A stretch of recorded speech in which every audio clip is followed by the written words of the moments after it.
Gumaacha waraana bilisummaa Oromoof taasifame. Gooticha waraana bilisummaa Oromoo dinagdeen jabeessuuf ilmaan Oromoo biyyoota adda addaa keessa jiraatan gumaacha waraana bilisummaa Oromoof taasisan jabeessanii itti fufanii jiru.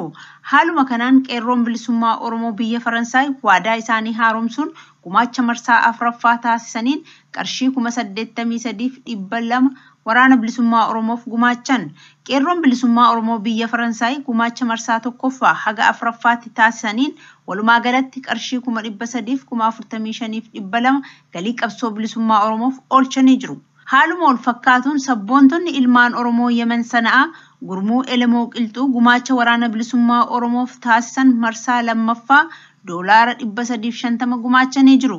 Sabboontonni ilmaan Oromoo biyya Faransaayii fi Yemen ejjennoo isaanii keessatti waraana bilisummaa Oromoo haga bilisummaan Oromoo fi walabummaan Oromiyaa mirkanaa'utti waan dandeenyu hundaan ni deeggarra.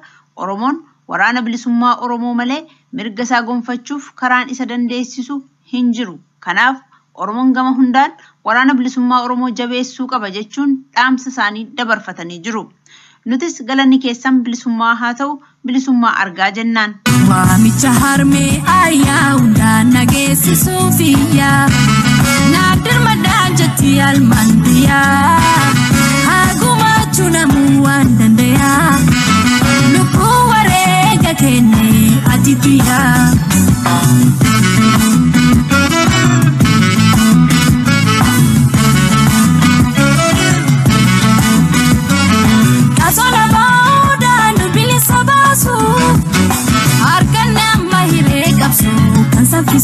Hundu dandeetisa abaatinisu Oromummaa isaa namunda kamullisu Gumaacha harmee ayyaa hundaan nageessisuufiyyaa naadir madaan jetti almandiyaa haa gumaachuu namuu waan dandayaa lubbuu wareega kennee atitiyaa.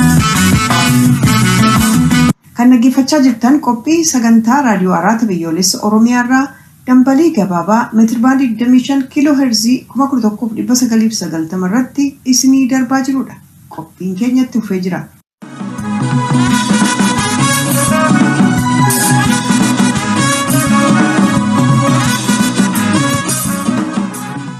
Ilmaan Oromoo guutummaa impaayirichaa keessatti gochaan ammeenyaa hiriyyaa hin